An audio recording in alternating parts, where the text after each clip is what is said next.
A lot of people think of Donald Trump as someone who wants to slam the borders shut. But in 2025, the reality is a bit more nuanced. He's not locking the door. He's just being very selective about who gets to walk through it. And when it comes to Asia, 10 countries are clearly on his VIP list. Why?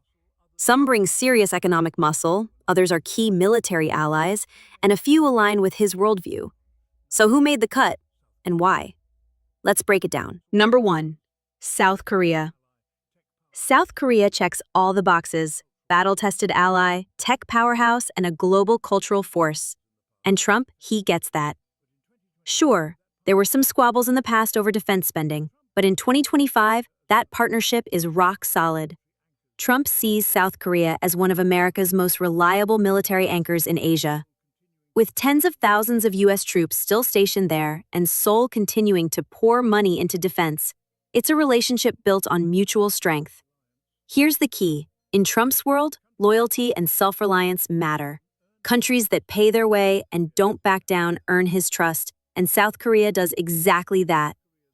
But it's not just about boots on the ground. South Korea's cutting-edge tech, from semiconductors to software, is absolutely essential to America's supply chain. Trump is laser-focused on cutting dependence on China, and South Korea is a cornerstone in that plan. And then there's the culture. K-pop, K-dramas, Korean food, South Korea's soft power is booming. Trump might not be streaming BTS, but he definitely understands the influence. More importantly, he sees South Korean immigrants as model citizens, hardworking, family-oriented, educated, and pro-business. Myanmar Korea is the happy country dance of a... In his eyes, they represent the kind of immigration that strengthens America. Number 2, Taiwan. Taiwan isn't just a diplomatic wildcard. It's the geopolitical flashpoint of 2025, and for Donald Trump, that makes it one of the most valuable partners in Asia. Throughout his political rise, Trump has been loud and clear in his support for Taiwan's independence, its democracy, and its defiance of Beijing. In Trump's eyes, Taiwan is everything he respects in an ally: small but tough, rich but humble, democratic but fiercely nationalistic. And let's talk about those chips. Taiwan produces over 70% of the world's advanced semiconductors. We're talking the brains behind your iPhone and America's fighter jets. For Trump, that's not just a big deal, it's mission critical. With tensions in the Taiwan Strait hitting boiling point, Trump's ramping up the pressure. He's calling for tighter military coordination and stronger trade ties with Taipei, positioning Taiwan as the front line in the fight for freedom in Asia. And while Washington still officially sticks to the one China policy, Trump's not exactly playing by the script. His messaging often crosses that line, and he's unapologetic about it. Now, what about immigration? Taiwanese Americans are generally seen as the gold standard: highly educated, economically successful, and strongly aligned with American values. Trump sees that as a green flag. They integrate quickly, keep a low profile, and contribute in high-impact areas like tech, medicine, and academia. So while we won't see waves of migration, Trump is likely to support special fast tracks for skilled professionals, STEM grads, defense collaborators, and innovators. And don't be surprised if he goes further with bold moves like official visits or even symbolic recognition of Taiwan. Things guaranteed to rattle Beijing and send a clear message: America stands strong with its true partners. Number 3, Japan. Trump and Japan, that's a relationship built on tough love and mutual respect. During his first term, Trump went hard, pressuring Japan on trade imbalances and military cost-sharing. But beneath all that bluster was a clear message: Japan matters. And in 2025, that message is even louder. Trump sees Japan as America's rock in the Pacific: rich, reliable, technologically advanced, and always ready to stand firm against China and North Korea. What really earns Trump's respect? Japan's recent defense pivot. With regional threats rising, Japan has boosted military spending and tightened its coordination with U.S. forces. For Trump, that's the kind of serious commitment he likes to reward. Now let's talk immigration. You won't find massive Japanese migration waves, but what you do see is exactly Trump's style: professional, quiet, skilled. From top-tier engineers to high-level business execs, Japanese nationals bring value without drama. In Trump's playbook, that's the gold standard. Culturally, he's got a soft spot for Japan's discipline, innovation, and unapologetic national pride. He often points to Japan's strong identity as something America should emulate. And that admiration, it shows up in policy. Expect Trump to support more skilled worker visas, tech partnerships, and trade-driven exchange programs. In short, Japan isn't just an ally. In Trump's view, it's the kind of country and kind of people he wants in America's corner.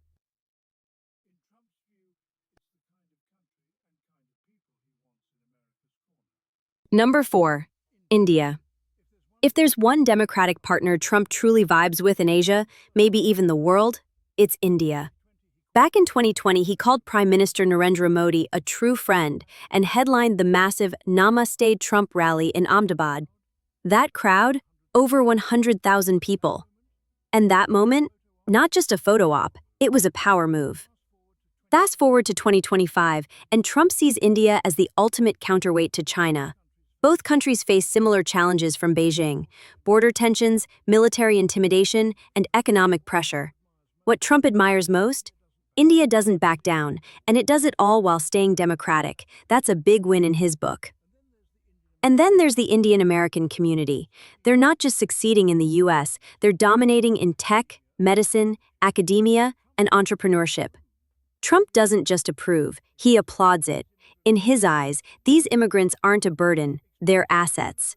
Expect to see smoother visa paths for high-skilled Indian workers, tighter trade partnerships, and a stronger strategic alliance. Bonus points? India's massive English-speaking population makes integration easier, a huge plus for Trump's inner circle. To him, it's simple. India brings strength, smarts, and shared values to the table. That's exactly the kind of ally and immigrant profile he wants more of. Number 5. Israel. For Trump, the U.S.-Israel relationship isn't just about politics. It's deeply personal. During his presidency, he didn't just talk the talk, he moved the U.S. Embassy to Jerusalem, sealed the Abraham Accords, and called Israel America's greatest ally. Fast forward to 2025, and that bond is as strong as ever, loyalty flowing both ways. Trump sees Israel as a kindred spirit, fiercely protective of its borders, unapologetically nationalistic, and armed with one of the most advanced defense systems in the world. He respects how Israel not only survives but thrives in a hostile region. And when it comes to tech and security, Israel's cutting-edge innovations fit perfectly into Trump's America First agenda. Think cybersecurity, missile defense, drone tech. Israel brings tools the U.S. wants, needs, and trusts. That's not just partnership, it's synergy. Now let's talk immigration. Israeli immigrants tend to be highly educated and skilled. Think scientists, engineers, and doctors. For Trump, this isn't immigration, it's strategic collaboration. These are people who plug right into the economy, no friction, no fuss. Diplomatically, Trump doesn't play neutral. He backs Israel without hesitation, even if it ruffles feathers on the global stage. He frames it as moral clarity, good versus evil, ally versus adversary. His base gets it and supports it. So what can you expect? More visas for Israeli entrepreneurs, defense experts, and top-tier researchers. More joint ventures in AI, biotech, quantum computing, you name it.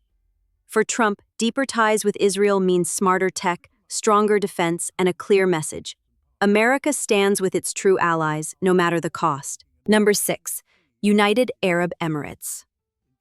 To Donald Trump, the UAE is pretty much the blueprint for how a modern Middle Eastern partner should operate. Rich, powerful, forward-thinking, and refreshingly free of messy politics. In 2025, that relationship is booming, thanks in large part to the foundation Trump built with the Abraham Accords. The UAE was the first Gulf nation to sign on, and that move didn't go unnoticed. Trump doesn't just see the UAE as another oil-rich state. He sees a gleaming empire of ambition. Dubai's tech boom, pristine infrastructure, nonstop development, and billions flowing into U.S. real estate markets from Palm Beach to Manhattan. For Trump, the message is clear. The UAE gets it. They talk business, and they deliver. And when it comes to immigration, UAE nationals don't arrive in droves. They come with purpose. Think diplomats, elite university students, startup founders, and high net worth investors. Trump's team views them as ideal temporary entrants, wealthy, ambitious, low risk, and easy to monitor. In Trump's America, capital speaks, and few countries bring more investment per capita than the UAE. So don't be surprised to see continued VIP treatment, smoother access for luxury property buyers, business class visas for entrepreneurs, and backdoor partnerships that blur the line between diplomacy and deal-making. Politically, the UAE is right where Trump likes his allies, firmly aligned with U.S. goals, especially in countering Iranian influence, but never too loud about it. It's a relationship built not on press conferences, but on handshakes and signed contracts, just the way Trump likes it. Number 7. The Philippines. Donald Trump has always had a soft spot for the Philippines. Whether it was his open admiration for former President Rodrigo Duterte's no-nonsense style, or his praise for the country's unwavering loyalty, Trump sees the Philippines as one of America's key allies in Southeast Asia, militarily, strategically, and culturally. And in 2025, that bond is only getting stronger. With China flexing harder than ever, the U.S. has ramped up its military presence in the region, thanks in part to the Enhanced Defense Cooperation Agreement, which gives American forces access to key bases across the Philippines. For Trump, this isn't just another defense deal. It's a clear sign of mutual trust and shared priorities. But let's be real, this relationship isn't just about bases and geopolitics. Filipino immigrants play a huge role in America's day-to-day life. From healthcare to elder care to education, Filipino Americans, now over 4 million strong, are the quiet force keeping entire systems afloat. And here's what Trump really appreciates. They speak fluent English, blend in easily, and bring strong family values to the table. These are the exact traits he regularly highlights as signs of successful immigration. Culturally, the U.S.-Philippines connection runs deep. From decades of shared history to pop culture crossovers, this is one of the most pro-American countries in all of Asia, and Trump knows how to tap into that. Whether it's shaping immigration policy or strengthening military ties, he leverages that emotional bond to build what he sees as a lasting, loyal alliance. 7. Number 8. North Korea. Yeah, this one might raise some eyebrows, but if you've been paying attention to Trump's playbook, it's not that surprising. Remember 2019? Trump made history as the first sitting U.S. president to literally step foot in North Korea. While most world leaders kept their distance, Trump went straight for Kim Jong-un. But let's be clear, this isn't about friendship. It's about ego, leverage, and legacy. Trump calls it chemistry. He genuinely believes he's the only one who can strike a deal with Kim, and that belief still shapes his entire approach to the region in 2025. He's still chasing that once-in-a-generation breakthrough, the kind of peace deal that puts his name in the history books. And that dream? It makes him surprisingly open to controlled engagement. Think small trade incentives, symbolic student exchanges, and limited diplomatic visas. No, you won't see waves of North Korean immigrants flooding in. Not now, not ever. But Trump might greenlight tiny gestures, elite visits, cultural exchange programs, even scholarships for reunified families. Not because North Korea has earned them, but because Trump wants the credit. As for defectors, most still get processed through South Korea or third countries. Trump's likely to stick with that system, maybe even streamline it, if it gives him a political win. In his eyes, North Korea isn't a threat. It's a wild card he can manage. And if letting in a handful of North Koreans helps him land a headline-making deal, he's all in. Number 9. Vietnam. Vietnam has moved way beyond its past in the American imagination. It's no longer just a former battlefield, it's now a rising star in the economic and geopolitical arena. And Donald Trump? He's paying attention. Even during his presidency, Trump praised Vietnam as a top-tier alternative to China for manufacturing. And in 2025, that idea has gone from suggestion to strategy. With US and allied companies racing to break away from Chinese supply chains, Vietnam has stepped up big time. Skilled workers, a pro-business mindset, and a firm anti-China edge make it a perfect fit in Trump's Asia playbook. To him, Vietnam isn't just a regional partner, it's the next big thing. Vietnam's ongoing tensions with China, especially over the South China Sea, only add to its value. Trump respects how Hanoi stands its ground quietly but boldly. In his eyes, Vietnam is a quiet warrior, economically rising, strategically placed, and not afraid to push back against Beijing's bullying. That earns real points in Trump's foreign policy world. Now, on the home front, Vietnamese Americans, especially in states like California and Texas, are exactly the kind of community Trump tends to highlight: conservative, family-first, hardworking, and deeply entrepreneurial. Many, particularly older generations who fled communism, are politically aligned with Trump. He sees them not just as immigrants, but as ideological allies. So no, he's not looking to open the floodgates, but he is likely to support more skilled worker programs, business class visas, and deeper economic integration. If it helps chip away at China's influence and empowers an ally with grit, that's a win in Trump's book. Number 10. Saudi Arabia. Trump's relationship with Saudi Arabia has always been bold, transactional, and totally unapologetic. While other leaders focused on human rights critiques, Trump zeroed in on three things: oil, investment, and power. And in 2025, that bond is stronger than ever. Let's not forget, Trump chose Saudi Arabia as the very first stop on his first international trip as president. That wasn't just diplomacy, it was branding. He closed multi-billion-dollar arms deals, praised Crown Prince Mohammed bin Salman as a reformer, and never flinched in the face of controversy. His philosophy: if a partner is rich, buys American, and keeps the region in check, they're in. The US-Saudi relationship, in Trump's world, is all about mutual benefit: oil security, countering Iran, and maintaining a stable, read profitable, Middle East. He sees Saudi Arabia as a cornerstone of that strategy, a power player on the chessboard he's determined to protect. Now, when Saudis come to the US, it's typically for education, business, or diplomacy. These are high net worth, elite individuals, and that's exactly the type Trump's immigration team loves: low risk, high reward.